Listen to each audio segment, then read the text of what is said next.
Welcome back to the Line Podcast. My name is Aaron Alexander, and this is a place that we bring together the world's leading experts on all things health and wellness. And I especially enjoy, as you already know, exploring the taboo realms of the human experience in regards to fitness and movement and health and all that stuff. So that's what we're doing. I appreciate you guys following along for as long as you had. We've been doing this thing for over 5 years. It's weird. I don't know why I even started it.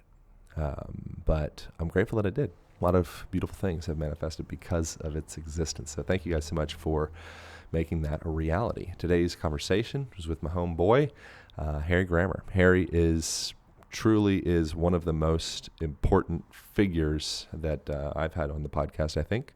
And he's awesome, especially in this time of all of the seeming turmoil that exists throughout the country. And oppression and prejudice. I don't know why I say oppression. I don't know why I put an extra emphasis on the O. I like it for some reason. Oppression. So this conversation, we get into all of that and some of the primary roots of prejudice and oppression and misjustice that exists in the United States. We get into racism in general, racial equality / inequality. And really great stuff. I think that the conversation that the country ought to be having is highly nuanced. There's a lot of layers to this stuff. I don't think it's as simple as saying, one blanket statement that you can put on a cardboard box and, go out and yell about. I think there's a lot of layers behind all of that stuff. And that's exactly what we get into this conversation. So thanks for reviews on iTunes. Thanks for sharing it. If you do this, if you're going to share any episode and you want to make a difference on planet Earth, I think this would be a real good one to share because it's something that I feel very passionately about. There's a deep injustice that is happening with many of your fellow human beings in this country, whether you realize it or not. And I think it's worthwhile exploring that subject of what the heck is going on in people's lives. If you guys are interested in bettering your own self, your body, if you got neck pain, back pain, your hips are inflexible, all those things, highly recommend jumping on to alignpodcast.com. And you can start the first week of the Align Method online program at absolutely no cost, no strings attached. You get in there. We break down some rad breathwork practices. We help you get your head back on top of your shoulders. A lot of good stuff in there. And it is the addendum to the Align Method book, which I appreciate y'all grabbing that too. I appreciate y'all is what I'm trying to say. How many times can I say appreciate in one introduction? We'll see. We should get a counter for appreciation. After the conversation, Harry and I did some bow shooting. We got Harry in his first compound bow experience, and we ended up accidentally launching an arrow into the woods that we had to recover, missing the target. But we are going to come back to that bow, Harry. We're going to work on that thing. We're going to work it out. Great conversation. Harry he's truly like one of the most valuable humans that I know, I would say, especially in this day and age. He is what are his credentials? He's a CNN hero in 2017, which is a big deal. He's one of the Obama Fellows. He's the founder of New Earth, which is an organization that is doing a deep dive into restructuring the juvenile, how would you call it, incarceration system, criminal justice system. We're locking kids up / adults. Our country, United States, does a great job with penalization. We don't do such a good job with rehabilitation. And that's what this conversation is about. That's what Harry's doing in the world. He is an invaluable character. I implore you to share this with your friends. Just share the conversation in general, like have the conversation. Get out, vote, learn about politics, because there are a lot of people that could use your help. So looking forward to y'all's thoughts in this conversation. And here we go. Let's get into it with my man, Harry Grammer. Pow.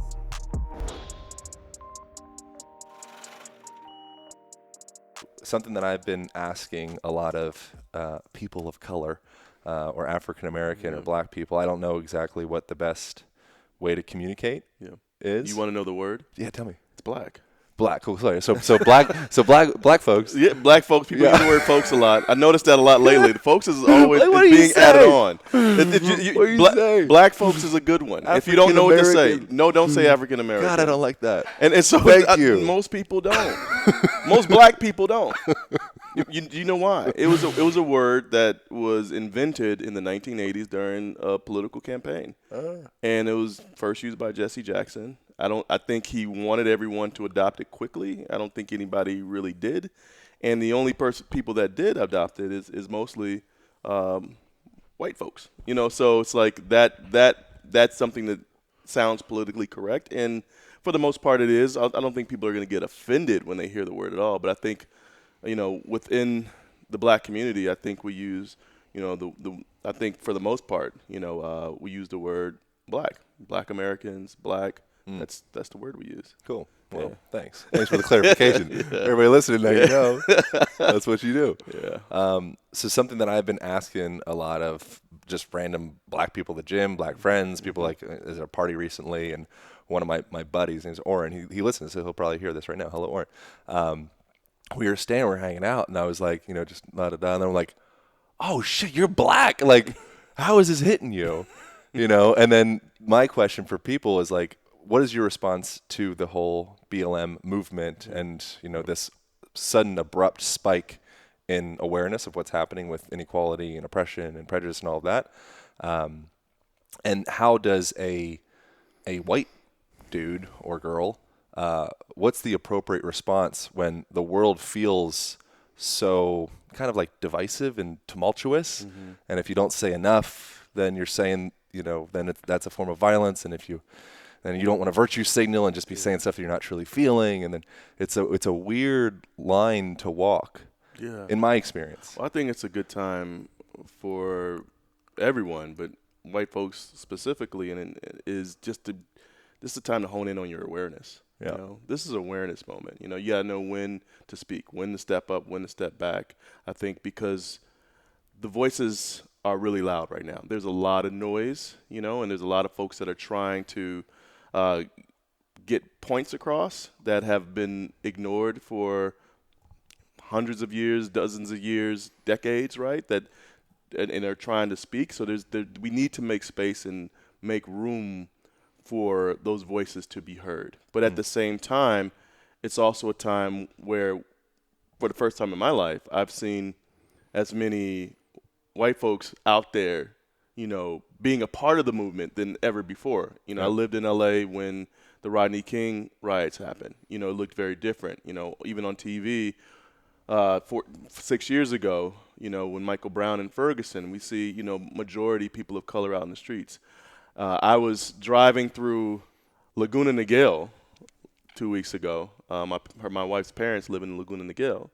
And we were driving through, and at an intersection, I saw about 200 people at a BLM protest. Out, picket signs. You hear it before you even see it. It's so loud. I get there to this intersection, not a black face in sight, man. All whites. All white folks out there. BLM, Black Lives Matter. That's different. Yeah. Like, that's something I've never seen before. That's something that brings forth hope when you see that type of diversity talking about equality. That's really what we're talking about at the end of the day. A few years back, there was gay marriage was passed, by Congress, right?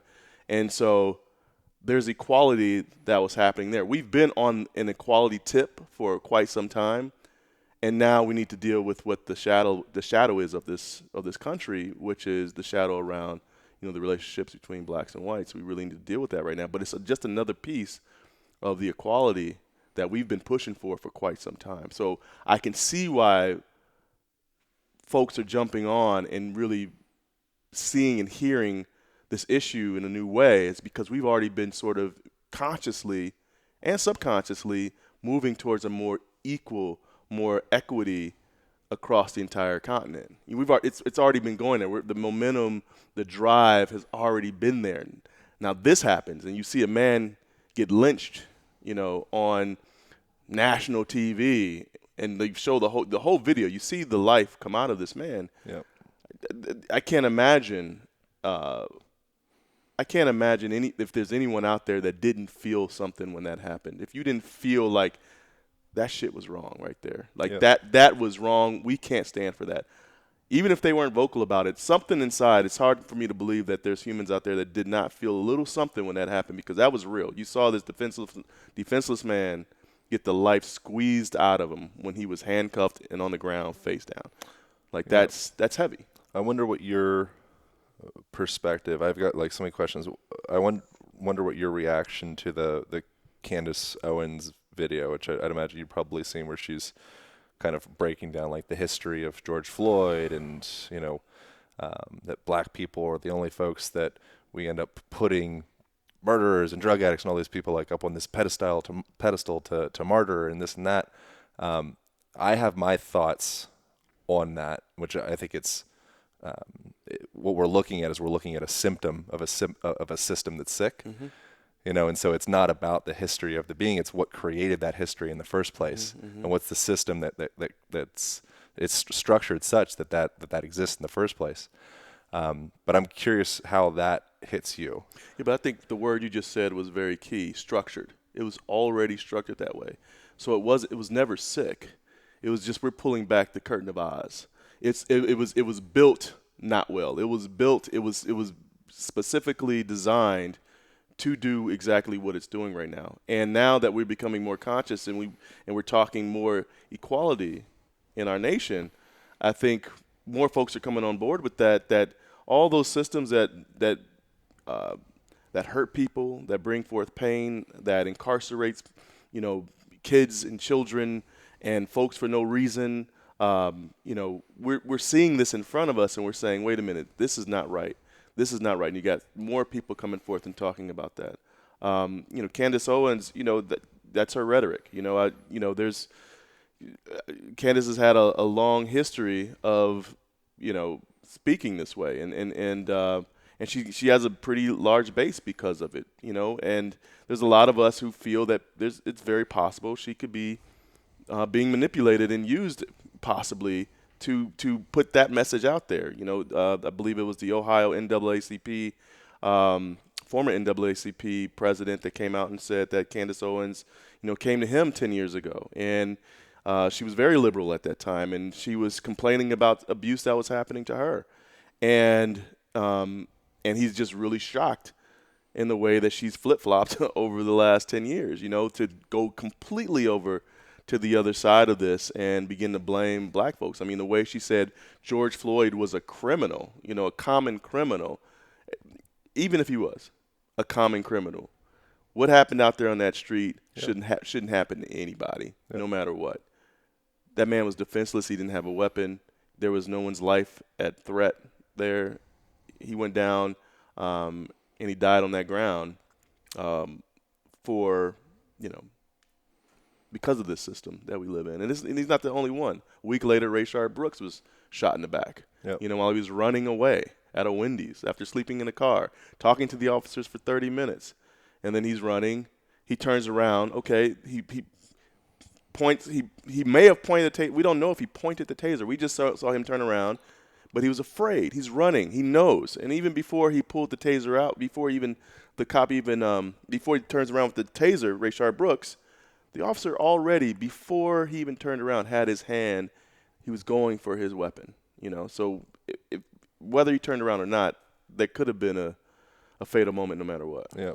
I'm curious, the other kind of like hard question that I'm coming upon that I don't have answers to is being able to define, is there a difference between the general Black Lives Matter movement and the Black Lives Matter, the organization? Because that's something that there has been some contention around, like this money is going to Act Blue and it's going to support the Democratic Party and the DNC, and and I wonder, I just don't know. I don't think I'm in a position to have a meaningful understanding, because I don't think that I'm in a position that I'll probably get the answers of like what the hell is really going on in the world with coronavirus and BLM and just everything. Yeah. But do you see any differentiation between the organization itself and the grander movement? Yeah, I mean, when you get movements this big, you can just kind of bet on there's going to be, groups that co-op, these type of of movements, or they usurp, particular movements like this. And BLM is an organization. It is an actual organization that's run by the community and run by folks that are out there that have been running this organization for 6 years now, maybe more. And what they're doing is what they're doing. They can't organize the entire country. Yep. And so you've got cities where you have, smaller groups that are popping up, and we don't know where all those funds are going. We don't know. Yep. But that's what happens in these type of movements. A lot of times it goes from being a movement, and that movement and that group is focused on its mission and what it wants to accomplish. And then you'll see, your copycats pop up somewhere else. Yep. You'll see GoFundMe pages for BLM. You'll see these things happen. It's what happens when you have large movements like this. And so I don't know personally I don't know any groups personally that are doing that, but I'm sure there is. It's happened throughout history. Yeah. Yeah, I'd like to understand more what's going on with the intrinsics of it.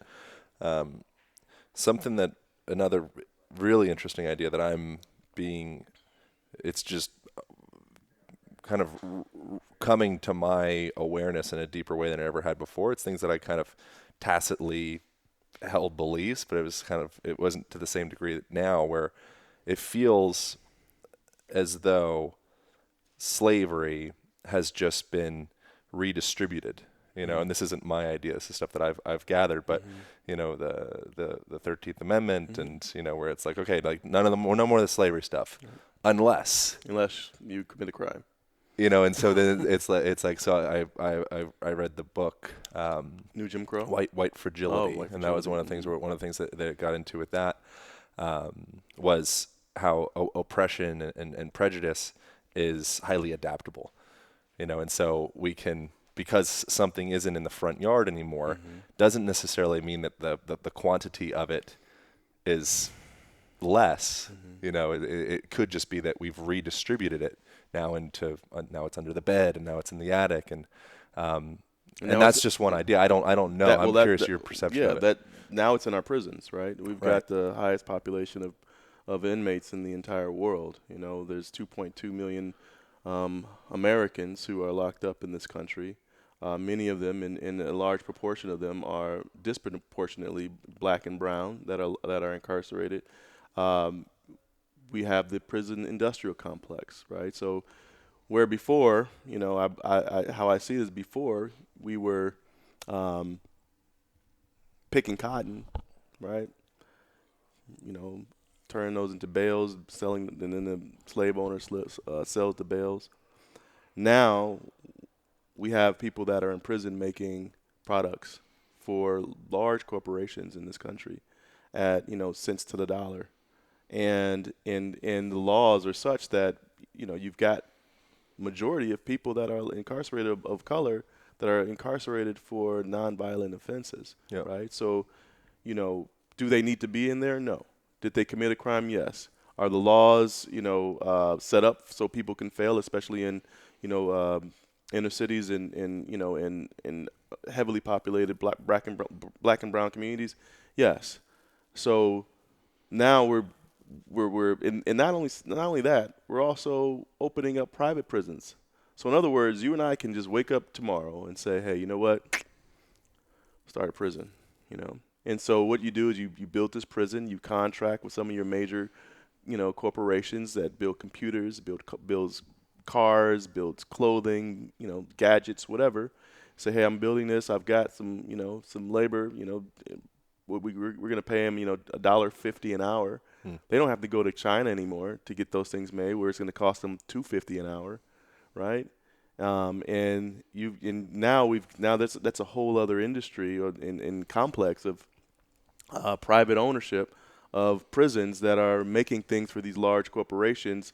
Let's lock up all the this labor, mostly disproportionately black and brown in our communities, and we can do it that way. We don't have to do it under the umbrella of slavery anymore. We can do it under the guise of they're criminals. They should be locked up.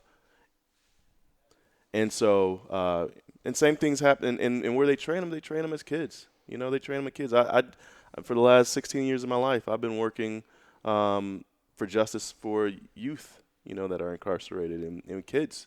Like these are under 18-year-old kids who a lot of times come out of the foster care system and go right into the probation system, and probation system into juvenile incarceration. Juvenile incarceration is pretty much a death sentence into prison.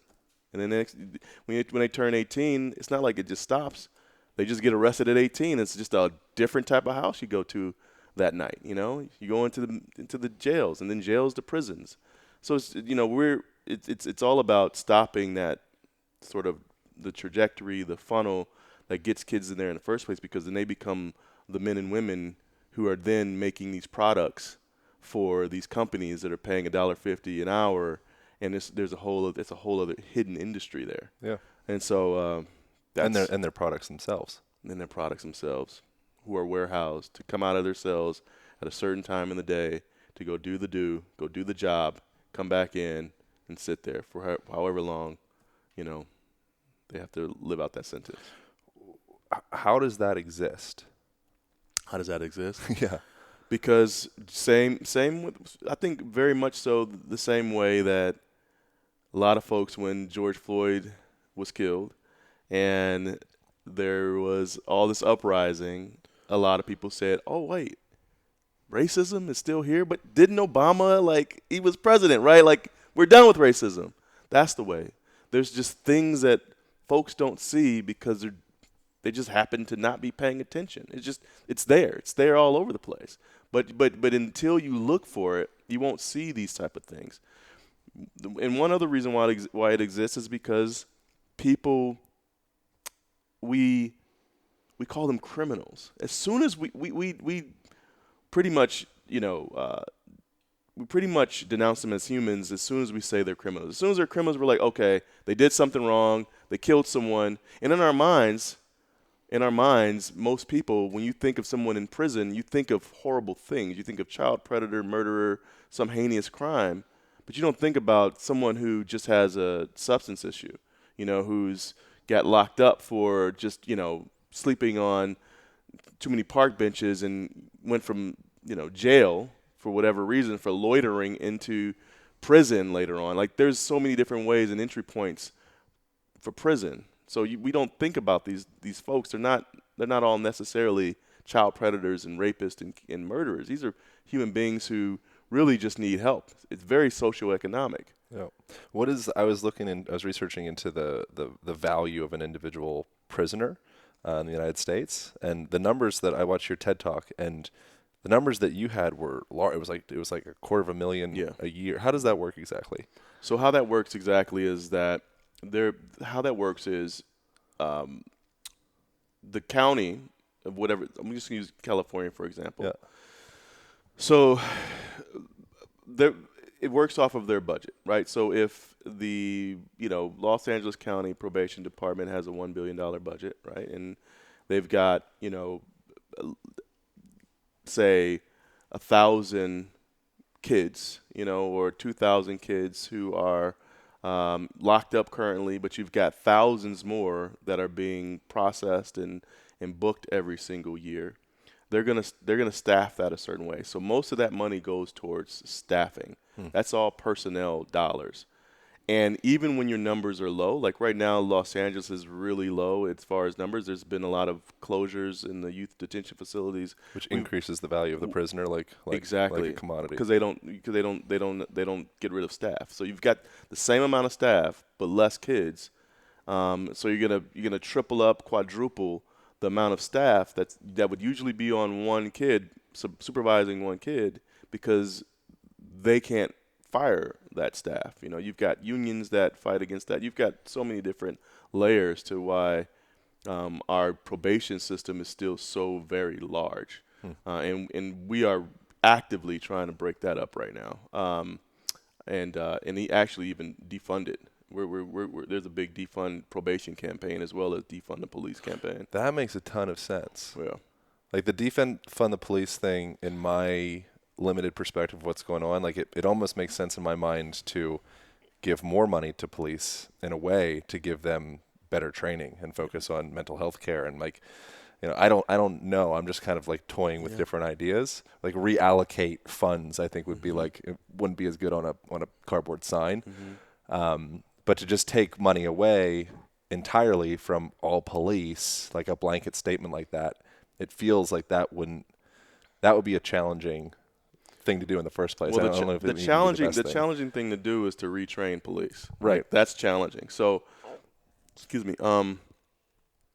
Right now, the defund conversation is huge, and I think completely defunding is probably not realistic now. But actually reassigning those dollars to people that could do the job a little bit better. For example, most police don't actually stop crime. Like they don't stop crime. They show up after the crime, right? And the crime has happened. They're there, but as far as like showing up right when someone's climbing in through a window of a house, sometimes it just doesn't happen because not everyone has a house alarm or something. They do stop crime. I'm just saying, not all the time. Yeah. So maybe creating a system to where that's their job when there is something happening at that moment. But when there is a traffic stop, right? Like, and you've got an armed officer coming over to hand you a ticket. You know what I mean? Is that the best use of that individual, right? Could that be a different service, when there is an argument between a husband and a wife, and it's a nonviolent argument, 911 gets called, my husband's just yelling at me, maybe those dollars would be better used if we had very trained mental health professionals that intervene at that moment, that can come in and assess the situation.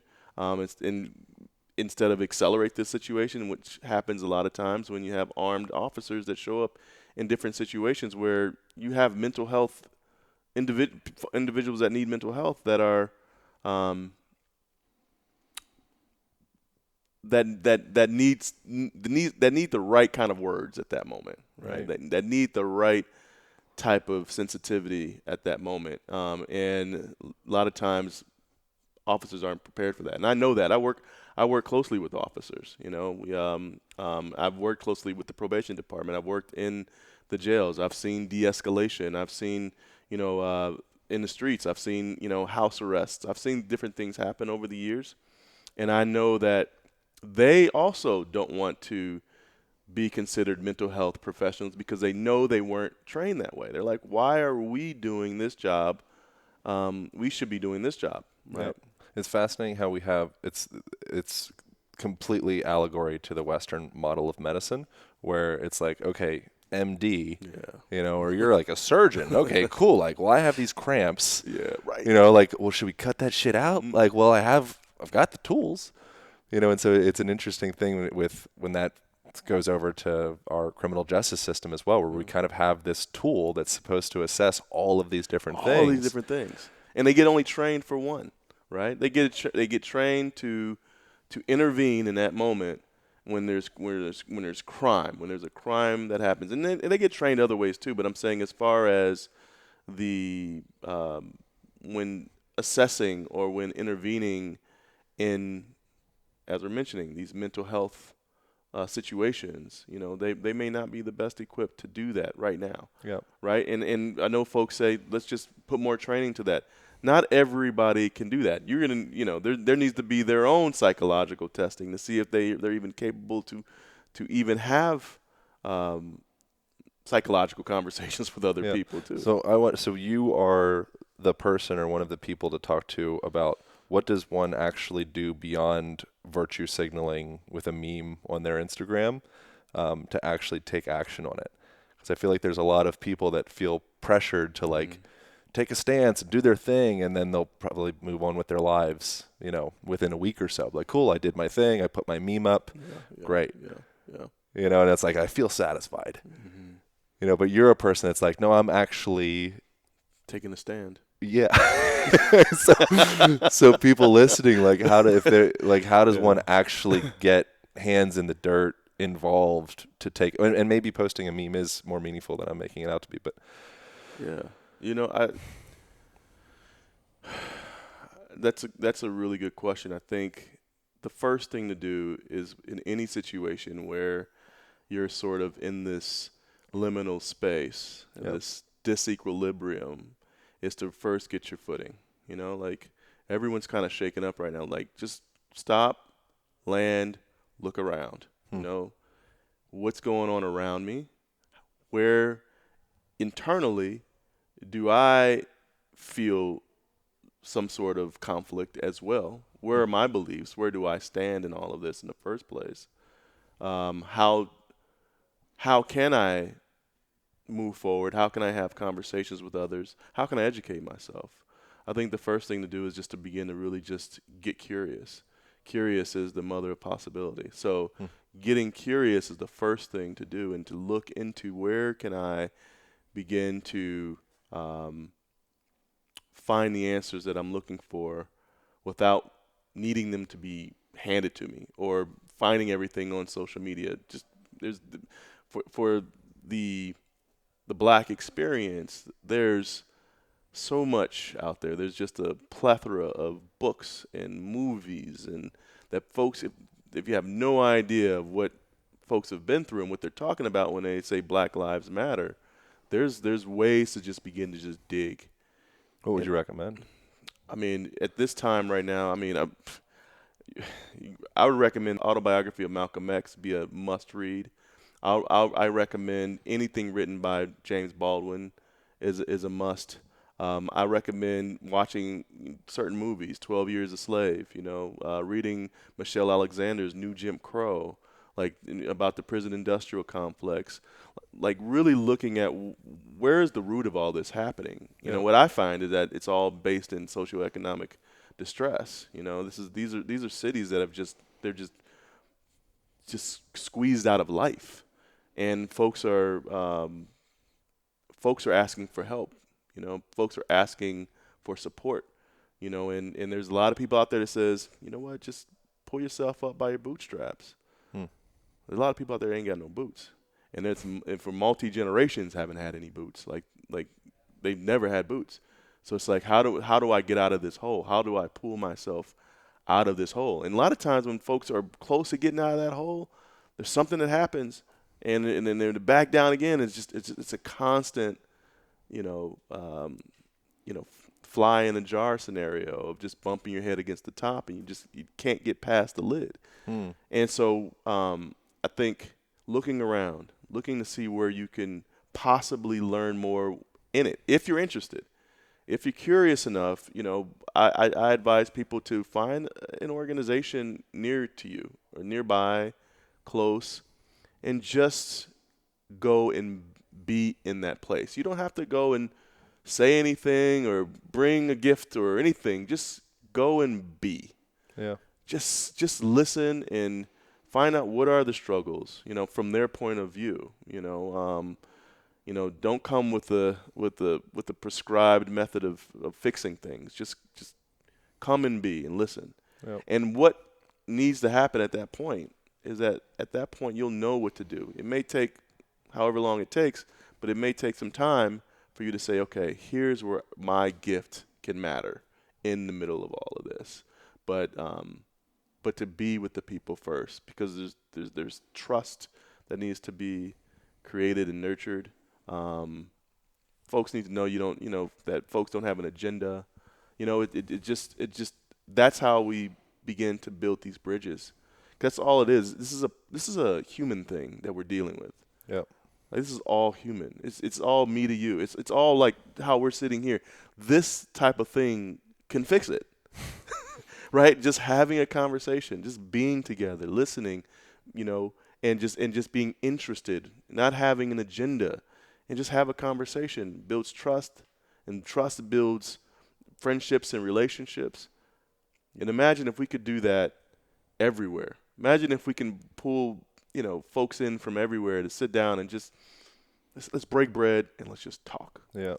I wonder your perception of, it feels like suffering is distributed throughout the system, whether you visibly see it or not.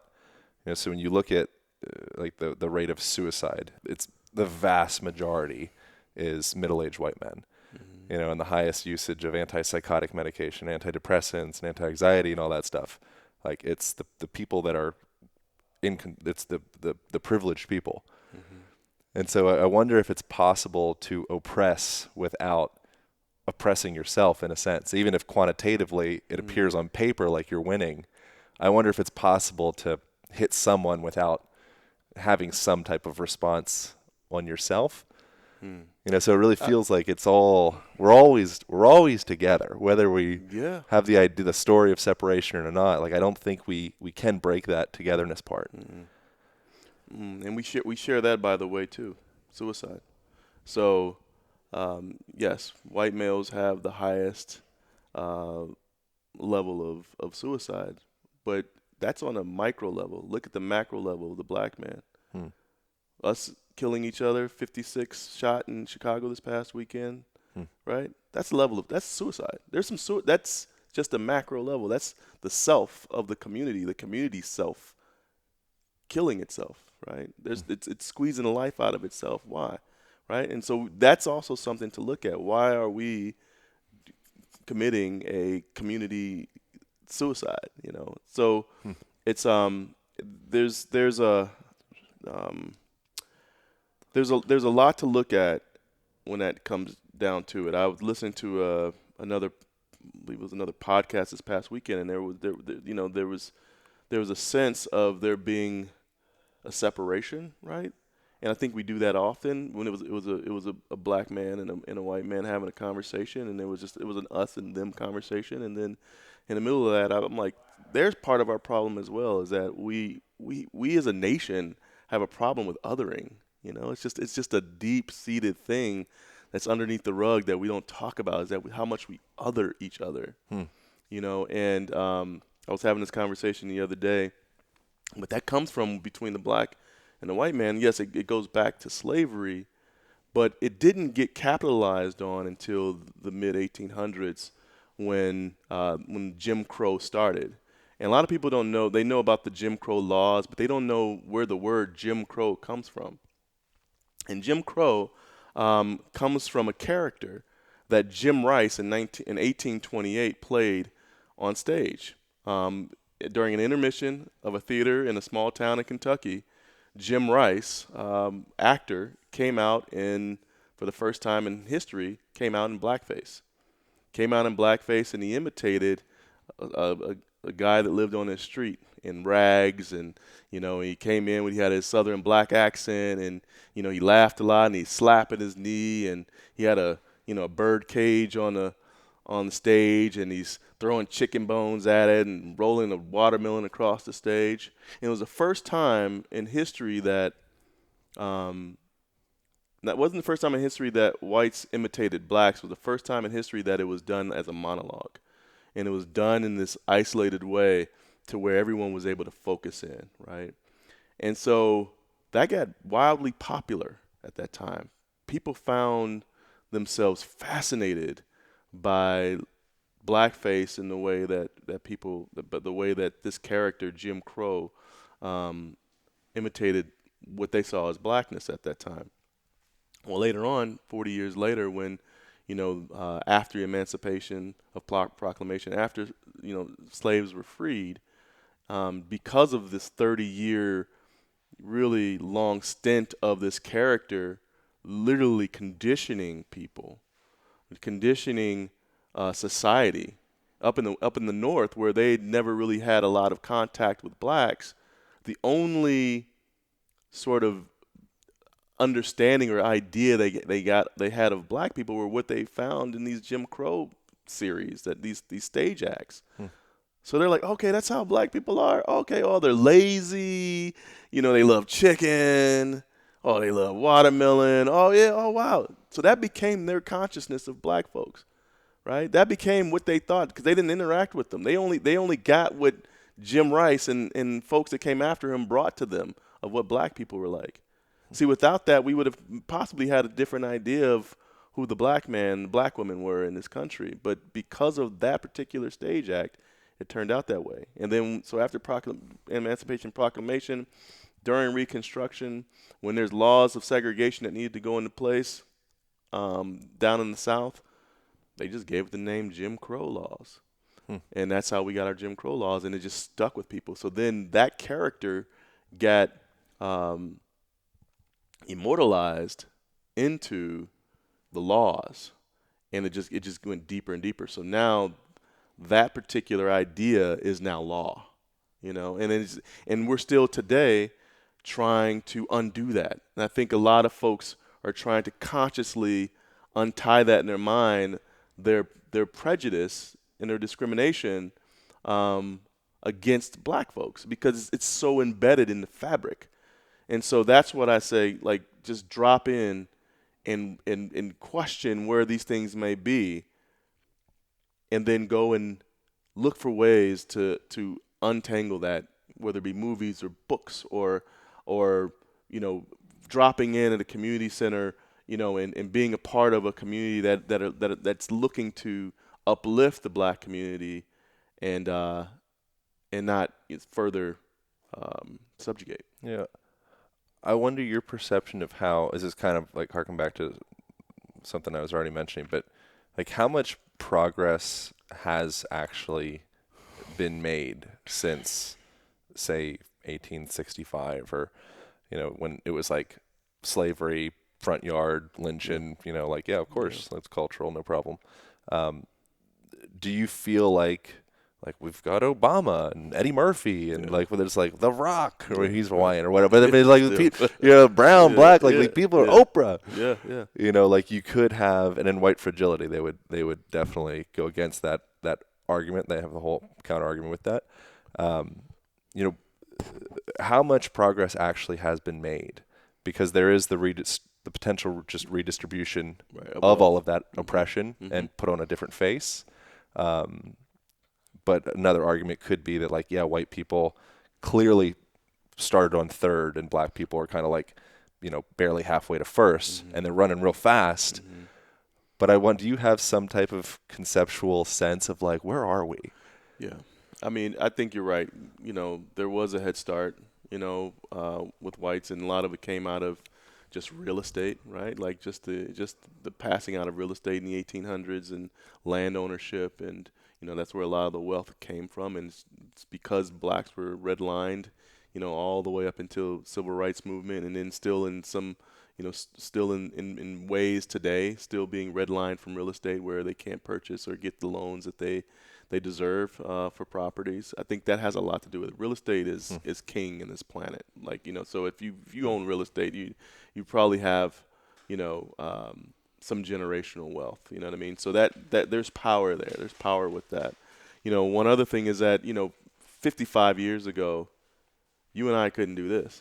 You know what I mean? Like, this would not be happening 55 years ago, right? Like, that's like a little over half a century ago. That wasn't that long ago. I think that would go into the progress bucket. Yeah, that's what I'm saying. Yeah. We're going into that progress bucket now, with that. There's been a lot of progress. I mean, yes, we've elected a black president.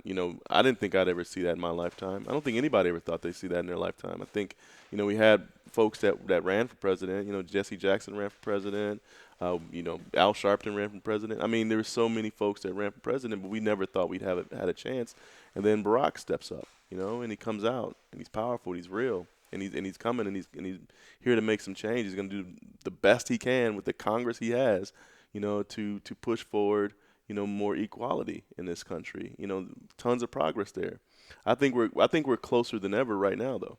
I think right now at this time, what we see in the streets, the way that we see people coming together, the way you see, like I just mentioned, I was in South Orange County, and I see 200 people at a Black Lives Matter protest, and I didn't see any black people.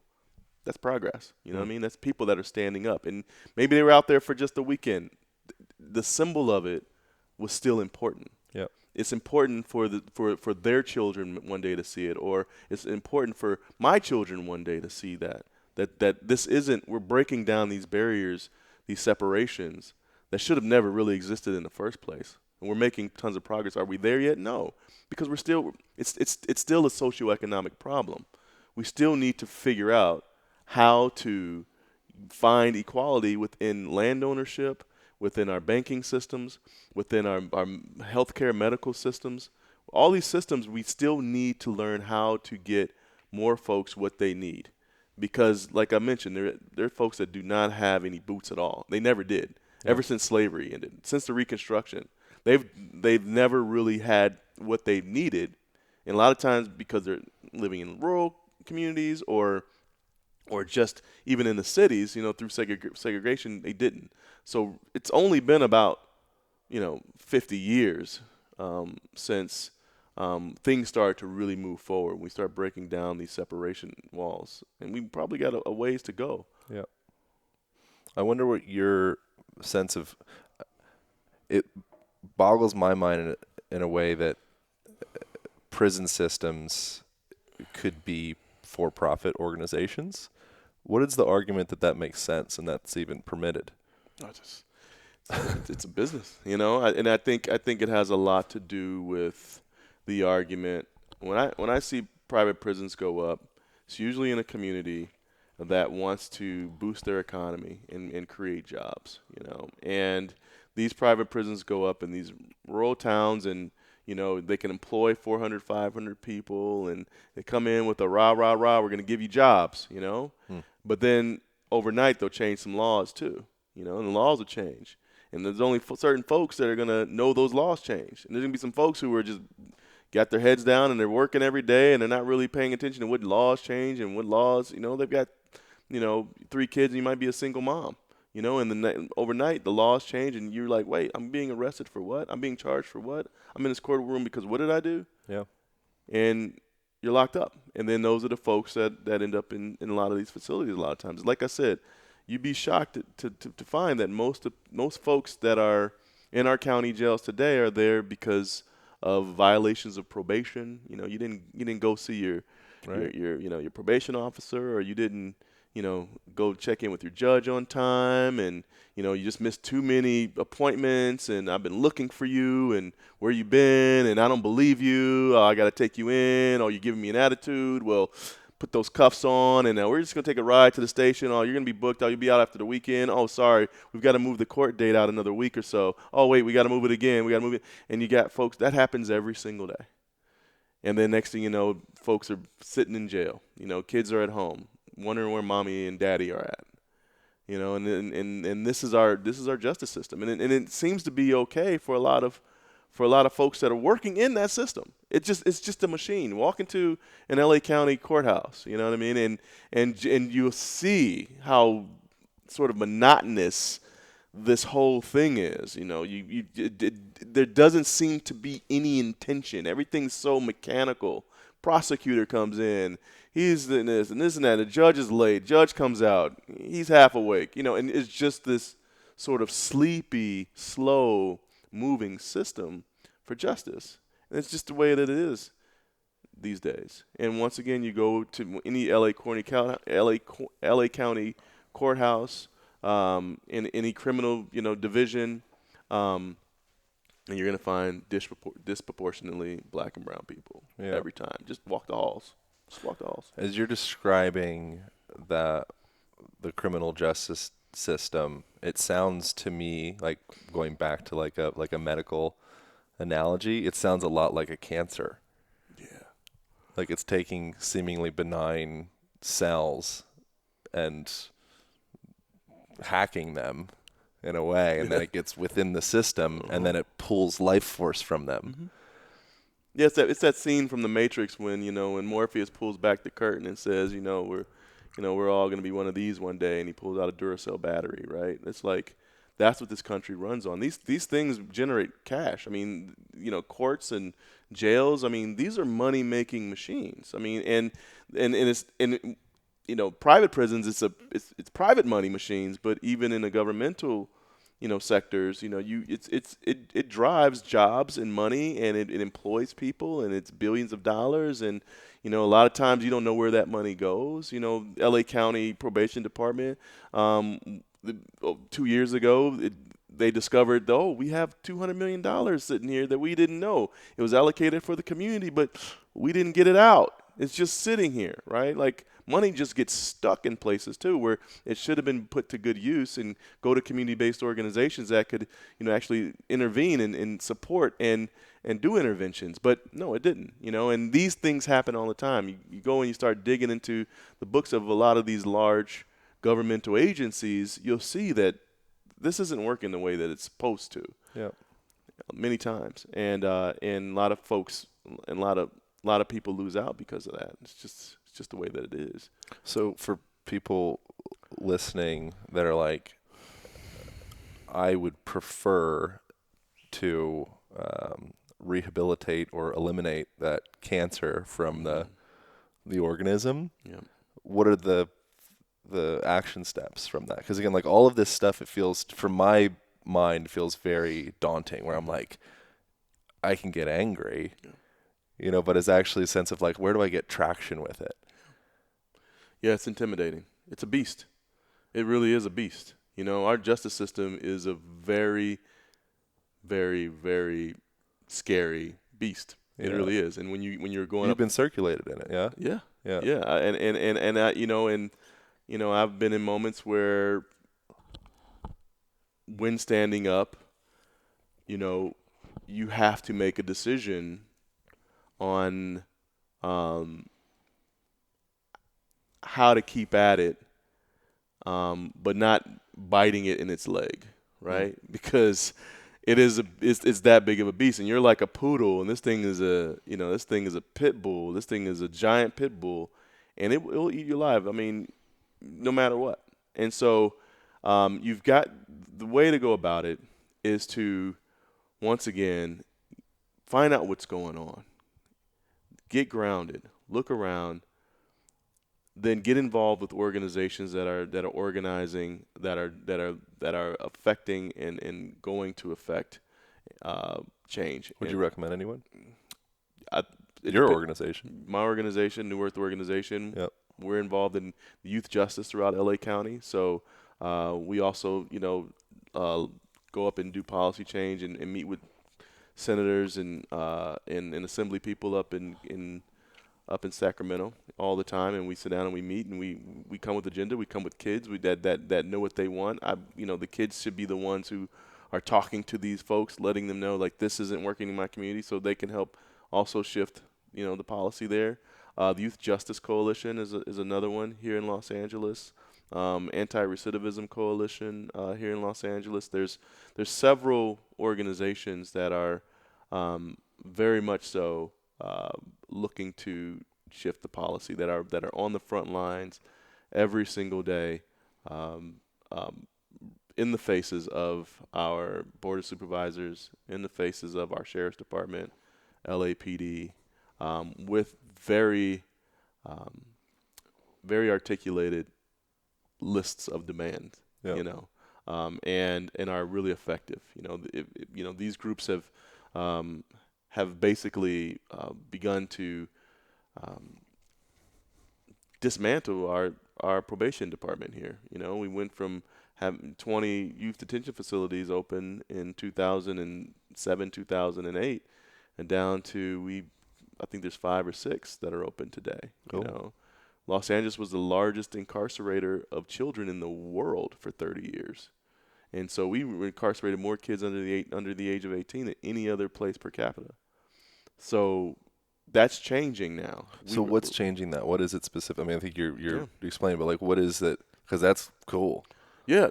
And what's changing is that there's research, right? Like we're going in and we're researching and we're finding out, things that weren't being looked at before. We're finding out that 70% of the youth that are detained in LA County were being detained for nonviolent technical violations, for probation violations. And these are things I mentioned earlier. They weren't, checking in with their probation officer, or they weren't, going to see the judge, or they were late for school or not showing up to school. These were marks on their probation report card, and then when they got enough marks, the cop came to their house, a couple squad cars, took them in, they did 6 months.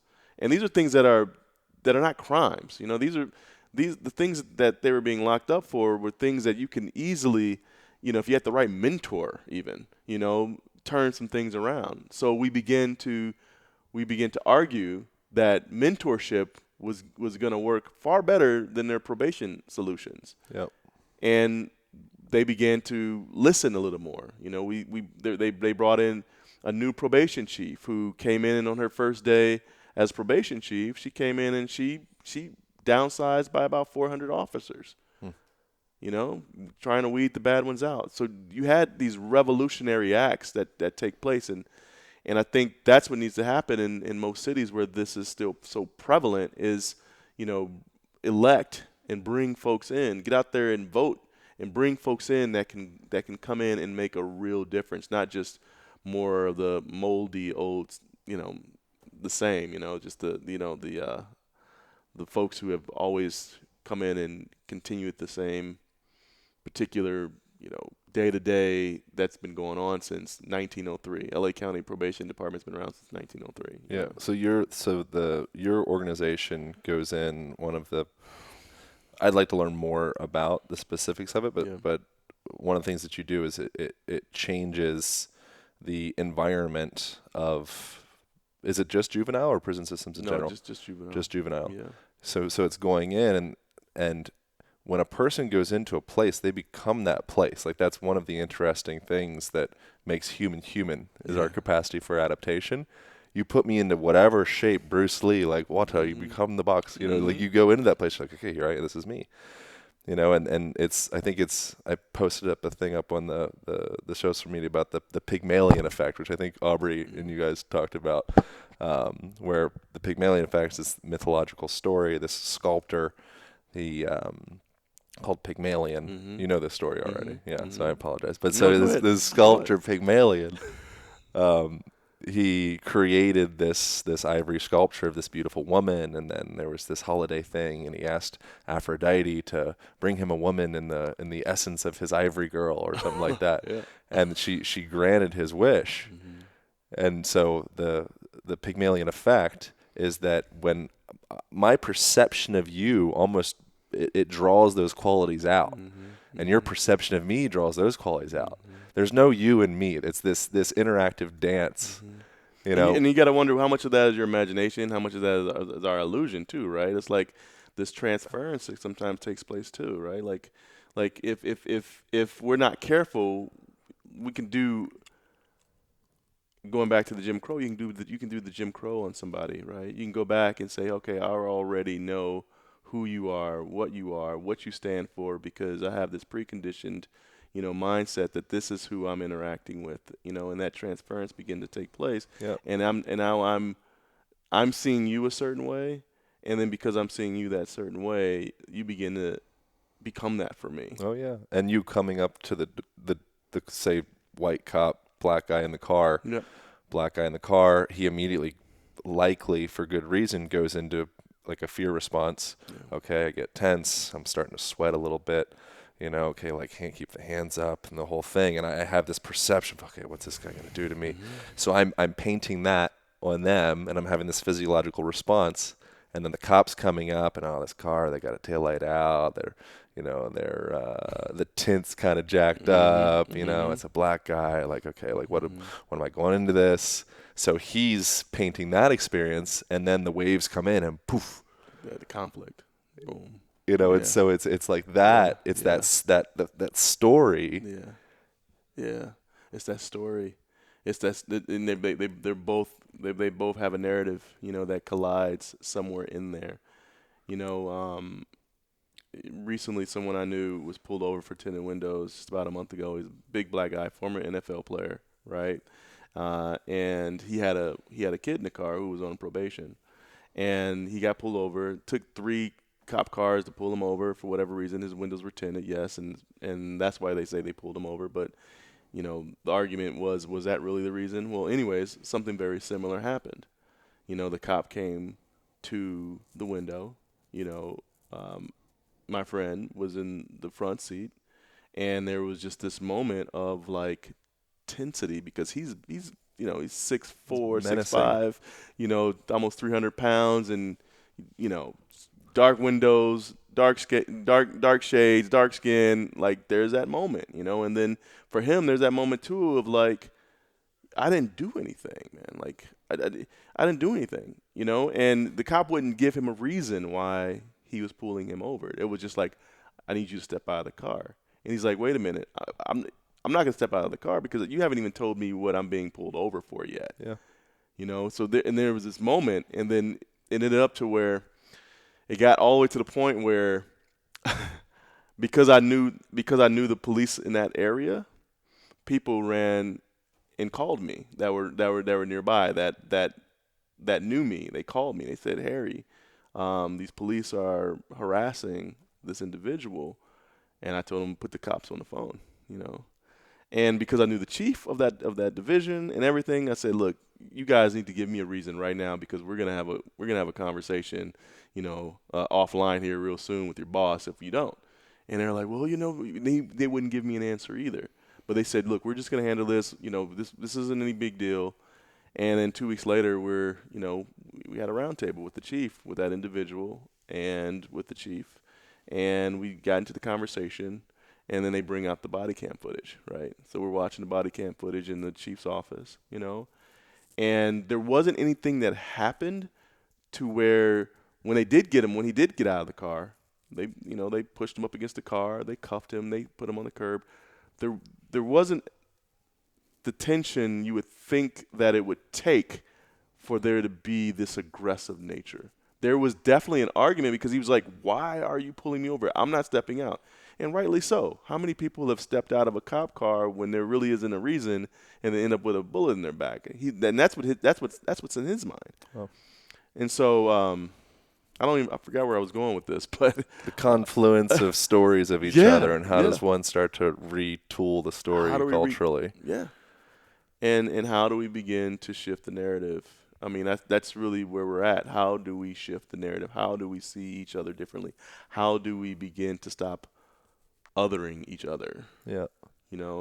And begin to really see the human in each other, and let's have a conversation from there. Yeah. Yeah, we'll wrap up here really soon.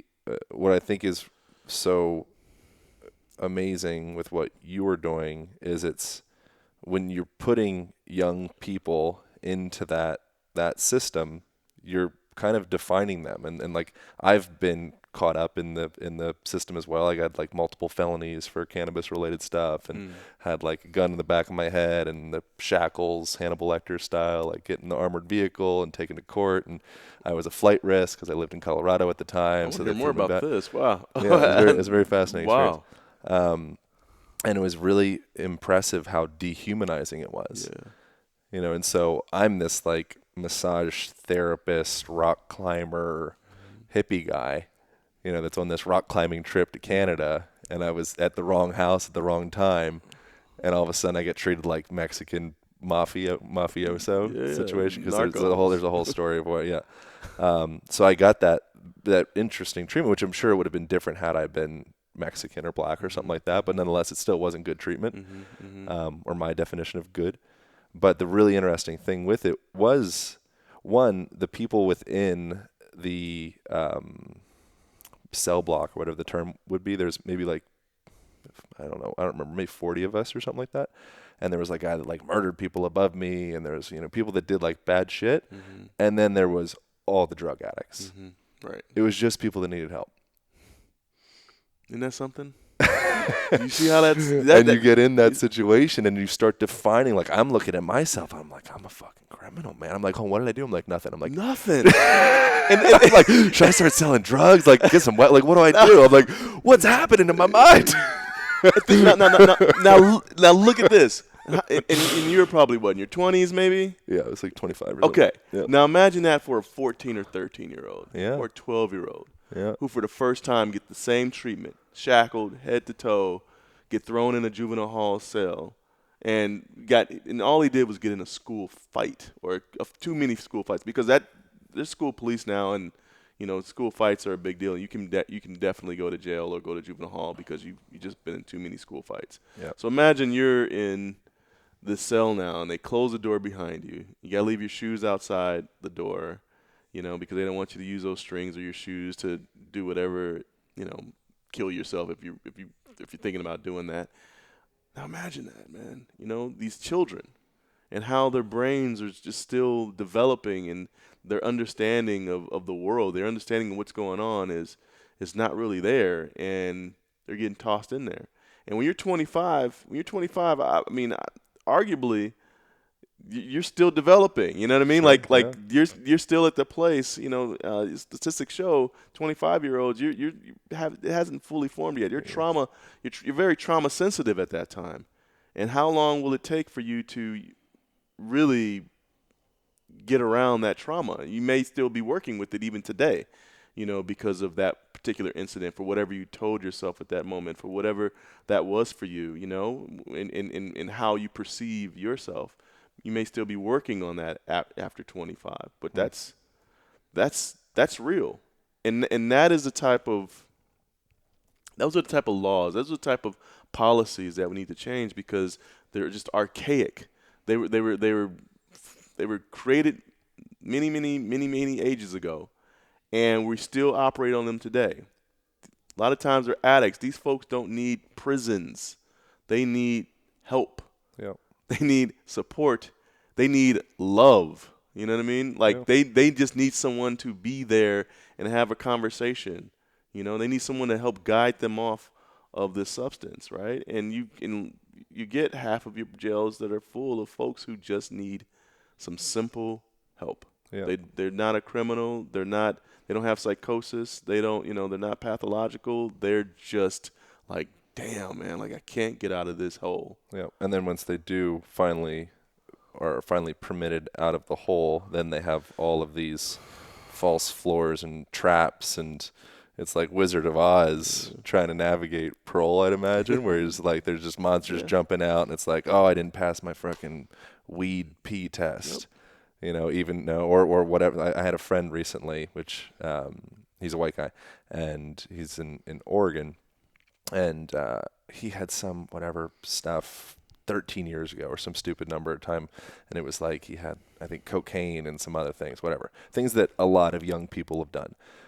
He happened to have gotten busted, but now 13 years later, he's like a youth leader guy, and he's like helping the community, and he's got a job, and it's like fucking doing it. His life is, he's doing a great job. Like one of the best hearted people that I've come across. Yeah, man. And then he does his weed tests, and the woman that did it, apparently she had a couple people that day. He was one of them that came out positive, and he's like, I trust him emphatically. He's like, dude, I absolutely, like, nothing, no cannabis. And she had like CBD lotion on her hands, and he came out of it afterwards, and he's like, she's supposed to use gloves. She didn't use gloves.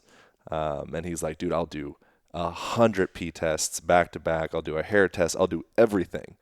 Like, from a justice perspective, without a doubt, I am completely innocent. Yeah. But not in that system, because you're a fucking barcode. Yeah. It's like, sorry, you popped, like, that's it. It's like, when you have that situation and you feel like your rights as a human being feel so stripped away, for people that haven't had that experience in their life, hopefully you don't have it. But when you do, you really develop compassion. Mm-hmm.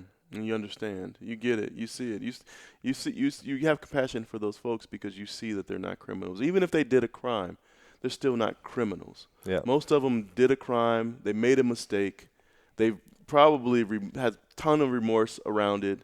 We see too many movies where people are all hard and they're like mean and they're in prison. Do you get some people like that? Yeah, that's armor, right? But for the most part, folks are in there and they're like, shit, I fucked up. Mm-hmm. I made a mistake. I wasn't thinking clearly. And here I am, in here, for this, for that, for the rest of my life, or for 10 years, for 5 years, whatever it may be. I'm big on second chances, because I believe people can change. I believe people do change.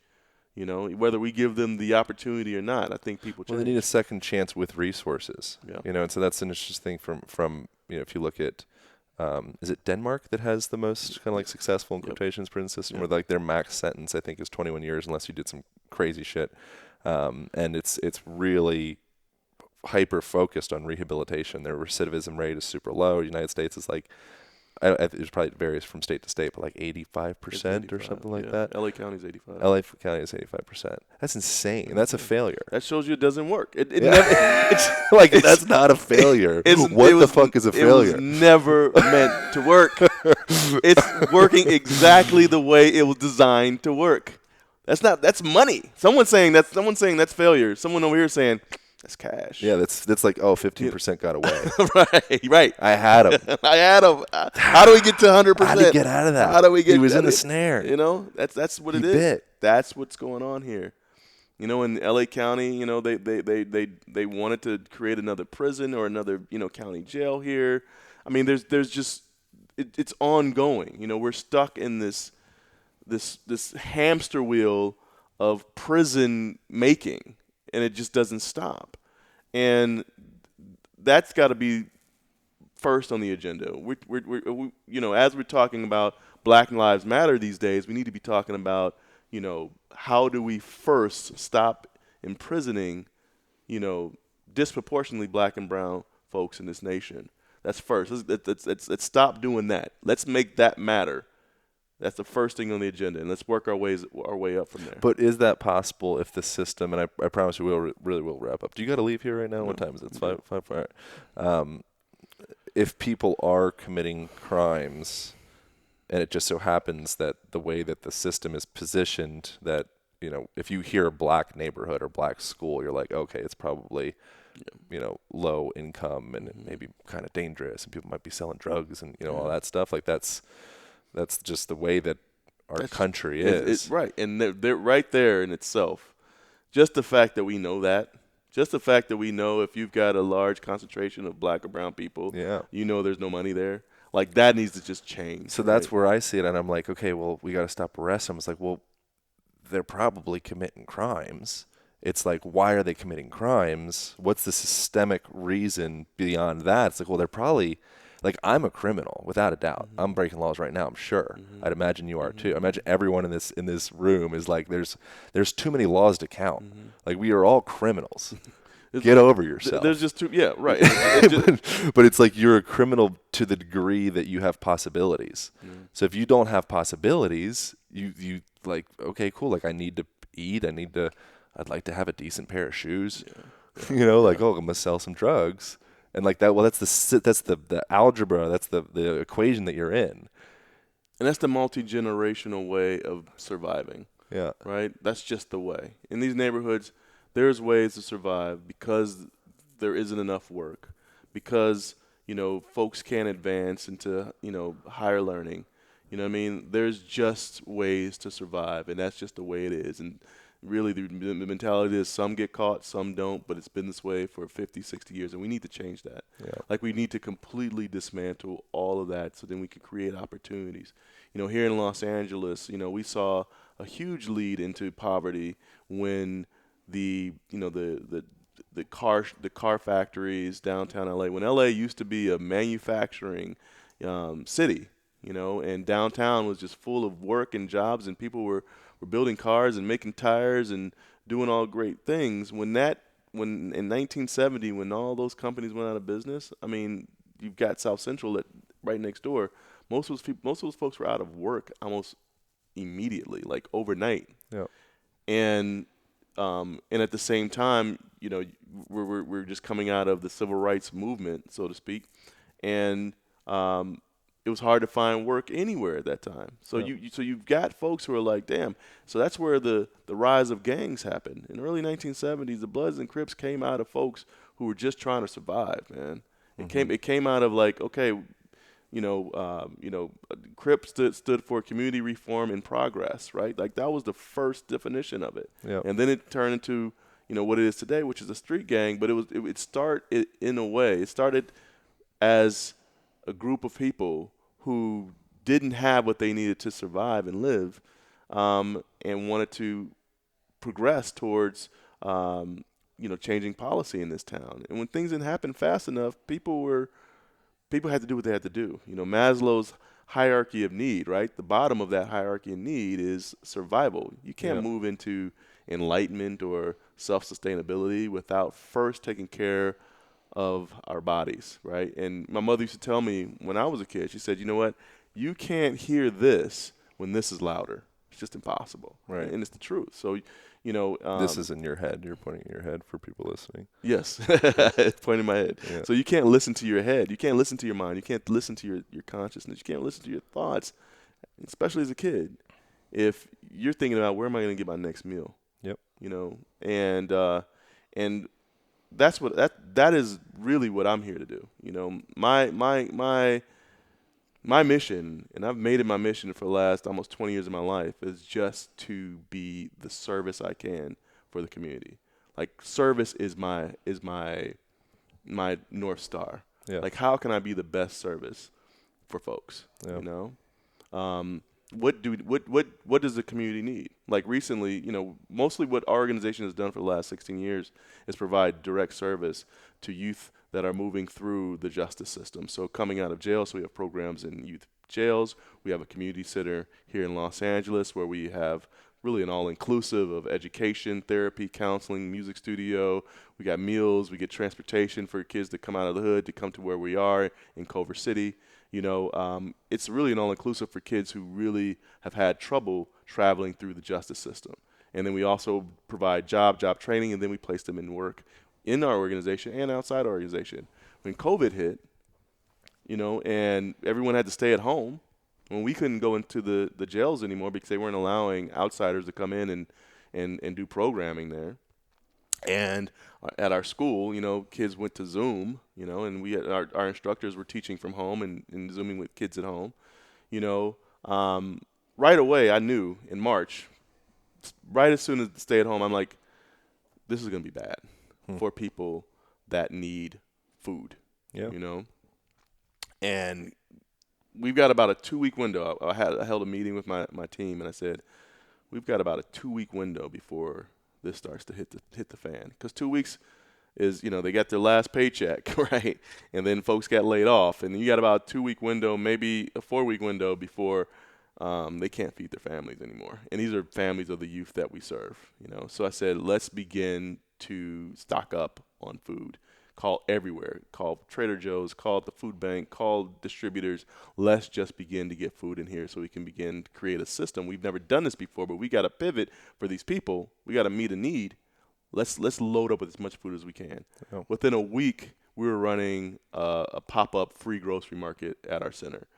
Today, we're serving about 150 families per week with free groceries right now, and this has gone on since April. And so we're now working with farms, and now we're working with.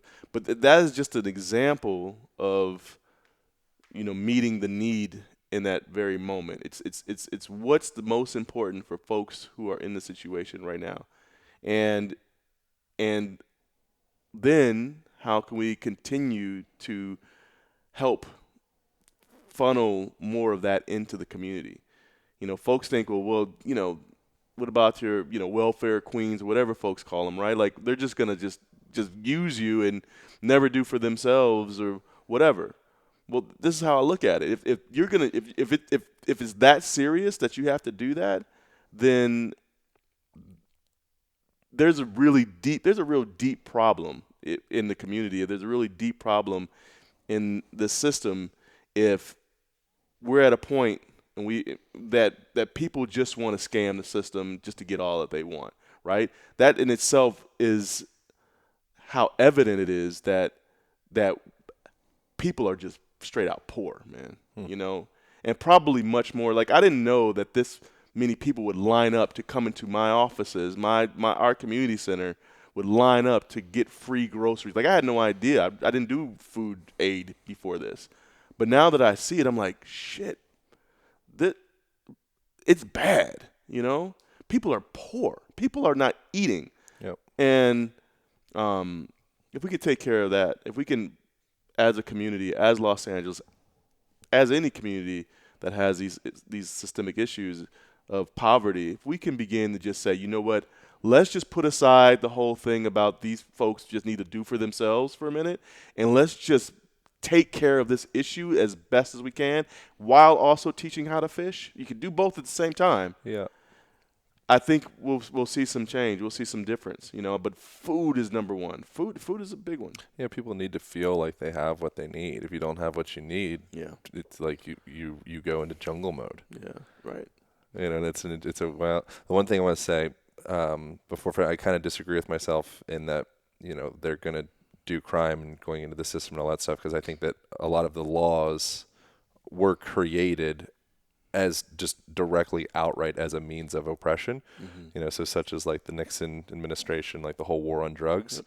like they were forefront about, or they were outright about that, of like, we are doing this to suppress people from being able to vote against us. Mm-hmm. So the hippies are there. Well, they're going to be locked up because they're breaking the law, and black people are doing heroin, they're breaking the law.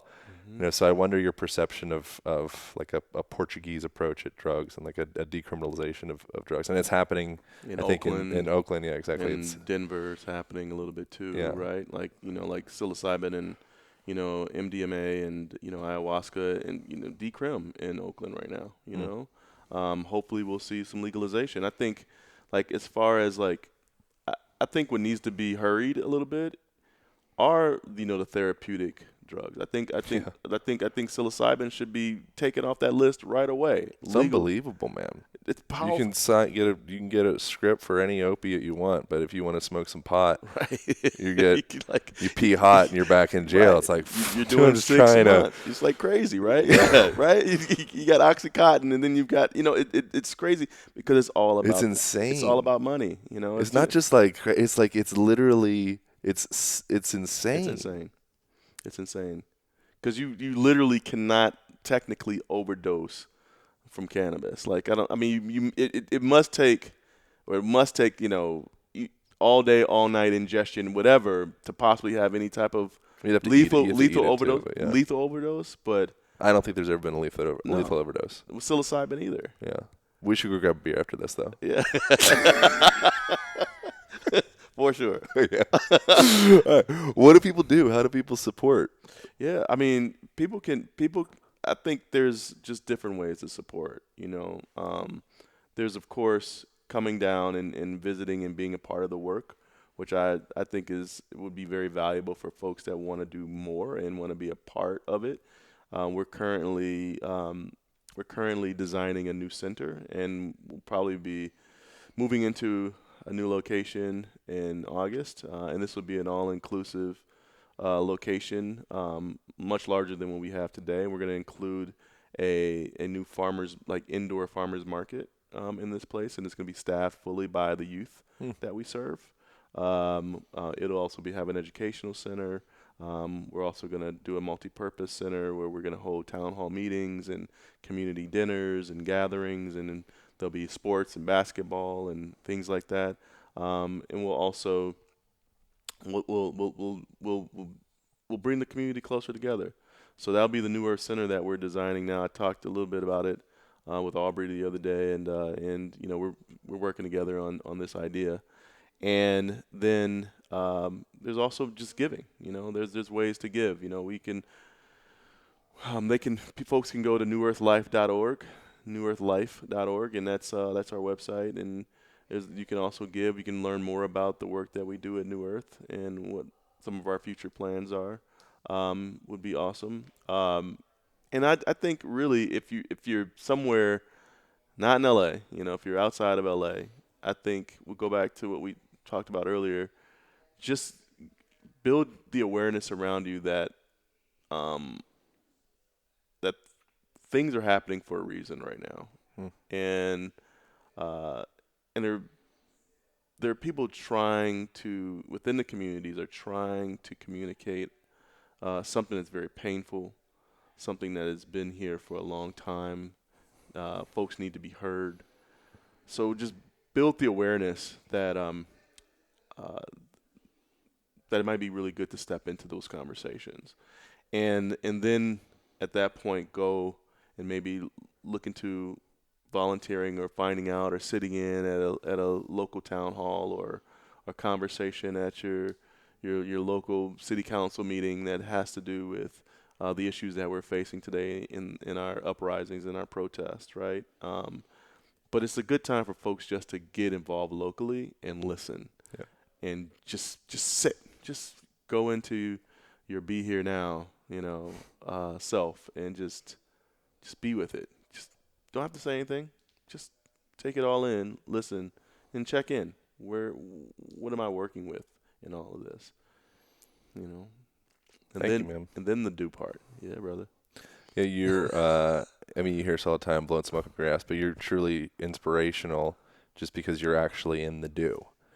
You know, and everybody's in the doing their own thing. It just so happens that right now, like I was describing, it feels kind of like the world, at least the projected ideas that we get from the media and the happenings and such. It's almost like, you ever been one of those cheap sushi restaurants where they got like the conveyor belt? Yeah, you know what I'm talking about? Yeah, but it comes around. Take your little plate off. Yeah, like, okay, here's your suffering for this week, bitch. Like, get into it. You're like, all right, shit. Yeah. You know, so it's like, okay, it's like so within that, I'm so grateful to get to connect with you and get to, you know, learn from you and just be with a person that's in the do of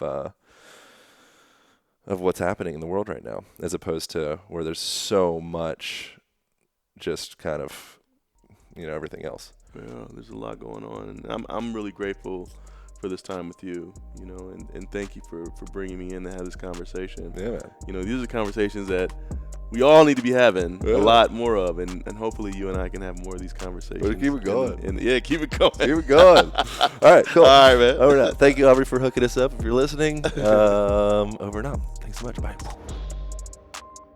I hope you guys enjoyed that conversation as much as I did. I truly appreciate Harry. I appreciate you guys sharing this conversation. If there's any specific segments or tidbits, share it out on the Instagram. Tag Harry at Harry Grammer on Instagram. You could tag me at Align Podcast and get this thing out there. I think that as all the conversations that we've had on here, I don't know what number it is, 300 something, 200 something, I don't know what it is. This, I think, is one of the most valuable ones that we could possibly have. So I appreciate you guys sharing the good word. And if you do want to work on your body, because I think that the way that we experience the world, our politics, our families, our approach to the environment, I think truly all of that stems from your internal experience. And if you feel in pain in your body, if you feel uncomfortable, you don't feel at home in your body, then that will spill out into the way that you interact in the world. And that's exactly what we get into in the Align Method book. And that's exactly what we get into in the Align Method online program, which is free to start at alignpodcast.com. All right. Thank you all. I will see you next week with another fire conversation, and appreciate you very much. Peace out.